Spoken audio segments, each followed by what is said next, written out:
We're off. Okay, cool. So I am proud to be with Alex Sommers for the second time that I've gotten the chance to talk to you. How are you doing? How's the whole kind of lockdown pandemic situation? I see you're outside now, so at least you're not stuck in in your house. But how's that whole situation been for you? It's been really hard, like most of us. Hmm. But it's now June 7th, 2021, and it's the last 2 months have been amazing. And I'm like, yeah, feeling more and more optimistic and pretty extroverted person. So the kind of reemergence of community and society and more in-person get-togethers have been, yeah, pretty life-changing for me. So yeah, I spent a month in Iceland and then I got back to LA and I've been here for a month. And yeah, these last 2 months have been feeling great. And I'm in the habit of taking all my Zoom calls and all that stuff outside. I have like a little brick patio behind my Yeah. house, so that's why I'm outside because I've just been doing that all pandemic. So I think I'm always trying to be outside if I can and not cooped up. No, for Yeah, sure. I mean, it's a great setting outside. yeah. How are you hanging in there? I'm doing good. Yeah, I wanted to apologize to you and to Blythe the back and forth. I just started going back to work. I still have a day job as a movie theater manager, and so last week with it being Memorial Day and everything, I completely forgot. So I apologize for that, for having to switch around the dates so many times. Oh, I don't Um, mind. I don't mind at all. but yeah, it's been nice, getting back to work and people coming to see movies again Yeah, and cool. all that. It's been fun. So I guess with the lockdown and everything, being a composer and doing a lot of your own kind of work, did the lockdown make it harder for you to complete your work, or were you still able to get everything done that you kind of were wanting to get done? Um, yeah, I was able to do my work. I'm like one of the I feel like few people in the music bubble who was less affected. I mean, I'm still really affected, but my friends who are in bands and tour, Hmm. obviously that's devastating. But making music for films, a lot of film productions stopped or slowed, or it just felt really uncertain, or like no one wanted to finish a film because then straight to streaming is kind of anticlimactic, and Hmm.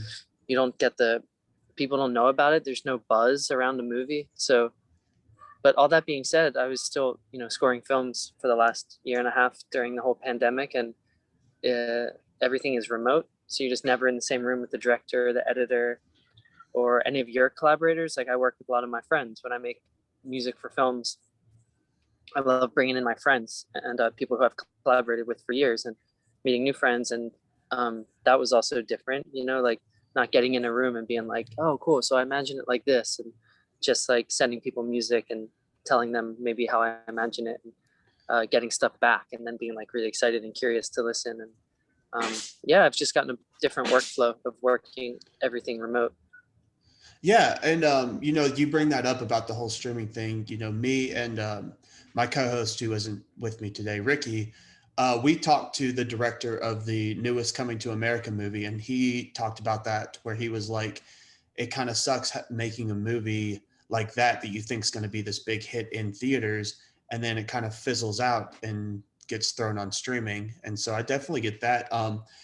And going back to the movie that I really wanted to talk to you about for like this conversation together, that got a maybe not a wide release, but it did get a semi wide release. I mean, it was in theaters near me when they first started opening up.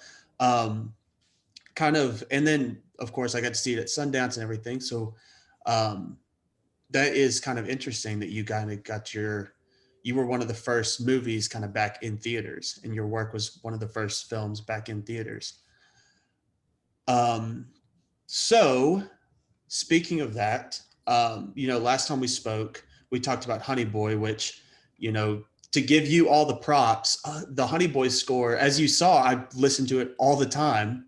The Honey Boy score is still one of my favorite scores of all time.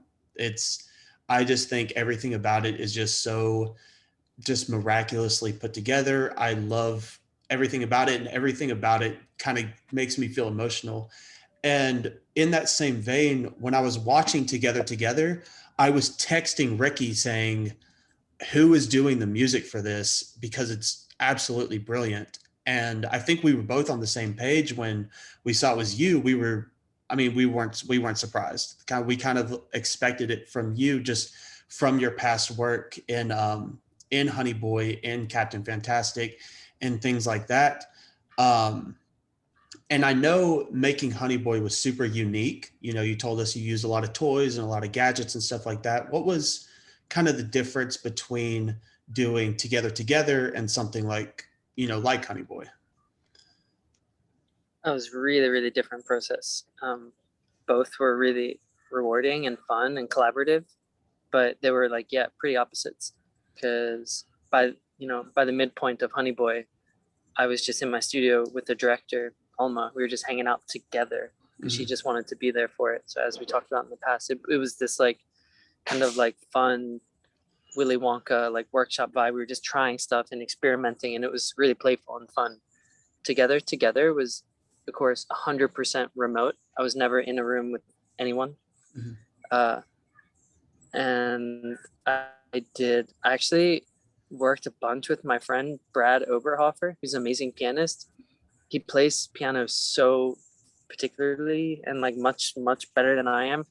My friends tease me that I have like the T-Rex approach on piano. I'm just like it's like it's fine. I mean, most everything I play is really slow, and it's just like who cares. But um, the nature of what the music that kind of came out for this film was a little faster and a little more nuanced, and so I thought about Brad. So I brought him in. So I would send Brad pieces of music. Actually, for a lot of it, it's kind of a weird thing we did, which is like I wrote these pieces on guitar that had like finger picking and like different harmonies, and then I would hum over the top of them, like the top line kind of. And then I'd send it to Brad and was like, "Can you do a pass of arranging this for like chords with the vocal thing as like the right hand, you know?" And it was really fun. So we'd like send stuff back and forth, and um, a lot of that material turned into the stuff. So it was a very weird, very COVID process. I could have never done that. If I wanted to work with Brad, we just would have gotten together and played on the piano, and then he would have done the takes because he's so good. But we found this like weird workflow of uh, turning these like guitar arpeggios into piano pieces. Yeah, I mean, and that's really interesting. Kind of that whole process about being in COVID, and it was nice that you got to work through it and was still able to bring out something as great as Together, because I think I assume you've seen the movie, Yeah, and you work to picture while you're doing it. yeah, and the end of the film is so it's kind of shocking in a way. It's still one of my favorite endings of the movie. And I think the music and everything just playing over it was just so kind of beautiful. But you talked a little bit about how you kind of do a lot of slower stuff. And I can't take IMDb for fact, but it says you're doing an upcoming film called Fresh, which is a thriller. Is that true? Hmm. Okay, so I know that you've worked. I know that you've worked on Black Mirror a little bit. Um, what is the difference between, because on IMDb it labels it as a thriller? Kind of what's the difference between something a lot more personal like Together, Captain Fantastic, Honey Boy, stuff like that, versus a thriller? Like, what's that kind of process like? I mean, it's really different. So I've never worked on a movie that's so dark as Fresh, and obviously it's still being made, so I shouldn't talk too much about it. But just to say that it's like a very dark film and musically really dark and a different sonic landscape. So I love all kinds of music. I love music that's really dark and bleak and punishing. I love noise music. I love drone music. Uh, so that's where my mind goes, is more like noise and drone, not necessarily like classical music that's dark, or like metal or something that's like rock heavy. More just like sonically punishing and like but that's like all part of me personally. That's like all part of my scope. I love it as much as I love like bells and stuff that's really like floaty and airy. So that's the approach I've been taking. And also it's just a different story. So you read a script and you start to think about the characters and like a different paradigm, and it's very dark and weird and fucked up. So you start to want the music to reflect that. So yeah, it's a little more intense and dark and very minor tonality, which is new for me. I always think in major keys. So when I have to think in minor keys, this is like a music nerd thing, but I have to think of it as the major key starting on the sixth scale degree, which is like the minor chord. So I'm still always in a major key, but we're just in it starting on it from a different scale degree. So I have a little like weird mental gymnastics, and it's just different, but it's healthy for me to try it. I don't want to ever be stuck in one box. So it's been good. Yeah, and going back to where you said that you like a lot of dark music, is that kind of the music growing up that kind of got you into wanting to do something like this, or what was it that really like pushed you to want to be, a composer and push you to want to do this kind of thing, score films? Um, I mean, I'm not sure. It's so hard to trace as like a linear Hmm. line. I mean, I grew up playing in bands and I loved, rock and What'd you roll. play in band? I played different stuff. So my first band was like in middle school, I played guitar. Okay. Then in my second band, I played bass because there were like some older kids and I was like, oh, I play the bass. And then in my third band I played the drums. Um, and then I played keyboards and some other groups. And then I became the kind of person who would just switch around like whatever instrument, like, oh, I'll play keyboards for 2 songs and I'll play guitar. Like, so I found myself in this kind of role pretty young where like I really enjoyed not being the best musician in the room. I like kind of am not very good at playing instruments. I'm like decent on guitar and everything Mhm. else. I just have enough to get by. But I love learning lots of instruments, mainly so I can make sounds on anything. And I got more into like the sound component, and then I discovered ambient music when I was like 15 or 16, like Aphex Twin and um, what else was like early ambient I got into? All Techer, just like some ambient electronic stuff. And that kind of blew my mind. I was like, wait, you can make music like this where you just like no lead vocal, no percussion. Mhm. That's kind of how I define ambient music. It's just like where there's no lead vocal and no percussion, or at least no percussion. You can have a lead vocal, but um, and it just felt so liberating. And I was like blown away by that idea. And I immediately just started doing it. I started making music that was more floaty and wasn't grounded by percussion or like overbearing structure. Um, but that probably led me to getting into what I got into. And just off the top of your head, you don't have to think too hard, but what's the first project you remember working on? Like the first kind of experience where you were like, oh, I'm actually in this type of industry. You mean like film stuff? Yes. Well, Yonsi scored a movie in 2011 called We Bought a Zoo. And I kind Mhm. of did that with him. I was just with him the whole time. I kind of produced, engineered, mixed everything, co-wrote some stuff. That was my first like taste of that at all. And it was just fun. We just did it because it was fun. And then it was a couple years after that, I scored a TV series, which was 13 episodes, each one an hour long. And that was really hardcore, like work. The whole thing took place over like 6 months, maybe. And that was, I guess, my first time taking on like a proper scoring gig. That was really fun. Good, healthy experience. And since we're on the topic of that, what is it easier, harder, different doing TV versus film? Because you talk to actors, and a lot of actors say that when they do TV, they do 13, 14 episodes. They don't know if they're coming back for a second season. They have to wrap up everything. Versus a film is usually, unless you're in a franchise, beginning, middle, end. And so is that kind of the same for someone like you who composes the music? Do you ever get that feeling of like, oh, I need to try to finish this, but be able to bring something back for next season or whatever? I'm not that heady personally. Mhm. And that was the only TV series I ever scored. And that was 2014. So since then, I've scored episodes for Okay. TV series, but just like standalone episodes. Like I recently scored an episode of the series that came out called Pride, and that was just like one standalone episode. So I really just think of it as a film. Every time I do like a TV episode, it's like it's just a film basically, and you just Okay. do the same kind of arc you would in a film. Okay, basically. that's interesting. And I know that you've worked on a lot of a lot of stuff. You're still going to be working on a lot of stuff. Kind of what is, as an artist, what is the biggest goal that you kind of want to try to achieve?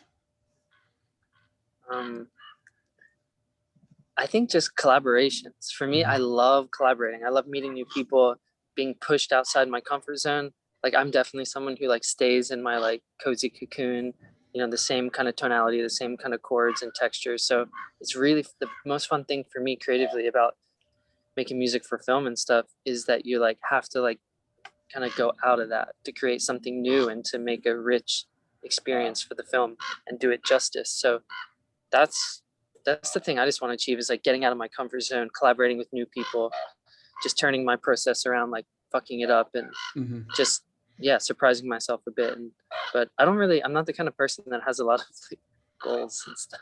That makes me Yeah. sound like bad, but No, no, for sure. Is there anyone in particular that you would love to collaborate with? like filmmakers. Filmmakers, composers, either or. Um, I mean, I never really think about collaborating with other composers because they're just doing their own thing. Mhm. But my friends, like a lot of my friends, make cool music. I just continue to work with them, which is great. But filmmakers, Mike Lee is an amazing filmmaker. Lynn Ramsey, those Mhm. two are like, fuck, that would be so cool to work Jim on one of Ramsey would their. be right up your alley if you want something dark. Yeah, I mean that would be so cool. I mean, there's probably a million people that would be fun to work with.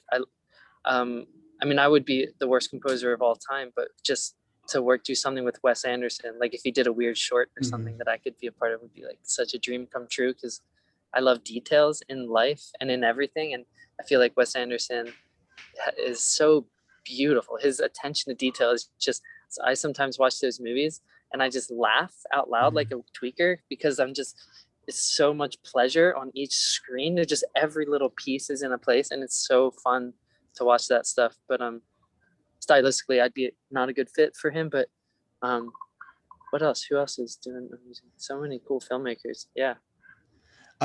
Yeah, I'm big Wes Anderson fan. I'm so excited for his new movie coming out. Oh right. Yeah. Me too. And yeah.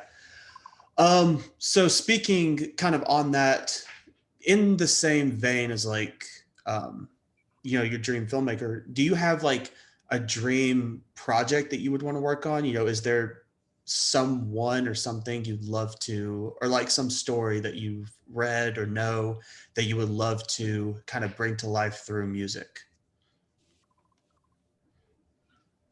No, I can't. I mean, I can't think of anything that concrete. But I love multimedia stuff. Dude, this guy Ryoji Ikeda, I'm like obsessed with his work.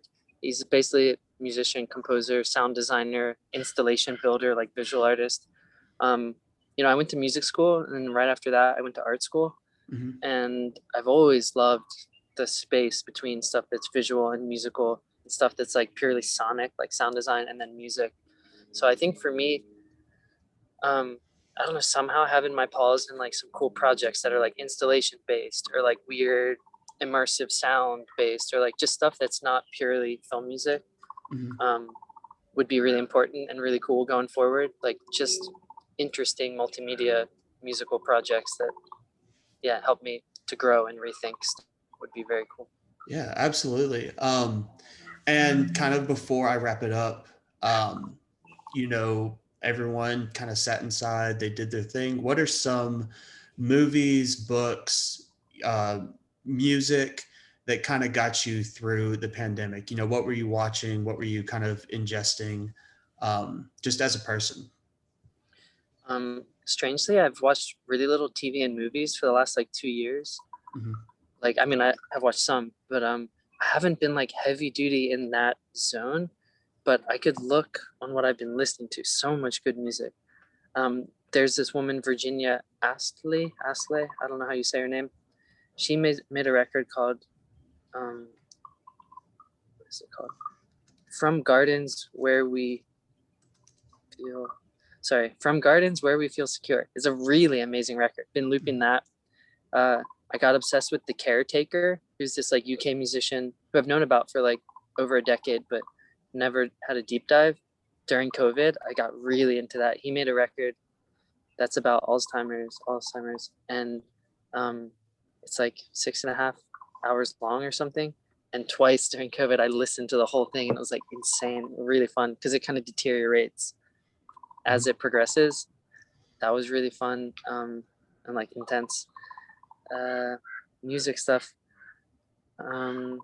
Mary Lattimore released a record during COVID, which I've been listening to a bunch. She's one of my best friends, and I love her work. And she played harp on my music for the Audrey Hepburn documentary. Mm-hmm. Yeah, I was listening to some of that earlier today. Oh, cool. Thanks. Juliana Barwick also released a record during COVID. She's amazing and a longtime friend and collaborator, which I love and has gotten a lot of listening. Carl Stone made a record that came out in 2020 that somehow like was like, oh yeah, that thing, but I didn't get into it. And I've been listening to that a lot during the last year. It's called Stolen Car. The first song is, I don't like the first song, but if you play it from track 4 through, it's like pretty fucking awesome. Mm-hmm. It's really good. Been listening to Oval, which is like an old German glitch guy named Marcus Pop, who I like really love. The first like 6 Oval albums are like masterpieces. Also, when I'm working on stuff, I have to listen to my own music a lot because I'm like, sometimes I'll loop pieces and then get new ideas and I'll hear new harmonies. So sometimes when I'm like heavy in a project, I'll be like immerse myself in that. But great movies I've watched.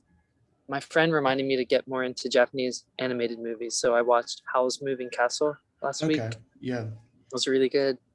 Yeah, you should actually email me all the film and movie recommendations. Because yeah, I've been like really strangely not engaged recently. Yeah. Oh yeah, 100%. I will make you a list and I'll send it out to you. I'm not well versed right now because I've really just been watching the Bo Burnham special like over and over and over for the past 2 weeks. Okay, so maybe send me that. I need to see it, huh? Yeah, that one on Netflix. If you're looking for weird type of musical stuff, I think I really enjoyed it. That's all I'm gonna say. But yeah, I'll make a list and I'll send it out to you. And I guess my last question for anyone listening who is a composer, likes music, and thinks about getting into this, what is kind of your one kind of piece of advice for everyone out here? I think making your own music is really important. Even if you want to be a film or TV composer, I think if you're just trying to do that and then fit a mold that you're like, oh, cool, I did that. That was good. I did that. I think that's fine. But I think in the long run, you should make your own music, even if you think it sucks, because like everyone thinks their own music sucks. You have to kind of like push past that and just do something, make records, release them. Even if it's singles, make singles, release them. So you start to build your own musical world, because if you do that, I think people are more inclined to collaborate with you, that you have your own voice and you're not just someone who is adaptable to someone else's vision. You have your own like stable or something. And then to just, yeah. And also, sorry, the other thing about doing that is it's often that filmmakers will find your music and use it as temp music. And for those who don't know what that is, it's when they're editing the film together. They need music to put in as they're editing it. It's impossible to edit a film silently. And that's called temp music. And they use stuff all the time. And then sometimes they love the temp music and they get used to it and they just hire that person. So I think having your own music is really crucial. And when you score something, turn it into an album, put it out so you have music, you know. Well, I appreciate your time. I appreciate talking to me. I'm pretty sure I said this last time. I'm going to say it again. Pound for pound, I think you're probably one of my all-time favorite composers. You're one of the only person who, I'll go back and listen to some scores from movies I like, but you're the one who I'll go back and listen to kind of different stuff that you've done. And I appreciate you taking the time out of your day to talk to me. And yeah, I just want to say thank you. Thank you so much, Jacob. You're so supportive. I really appreciate it. And yeah, have a nice day. And thanks again. No problem. I look forward to talking to you soon. Cheers.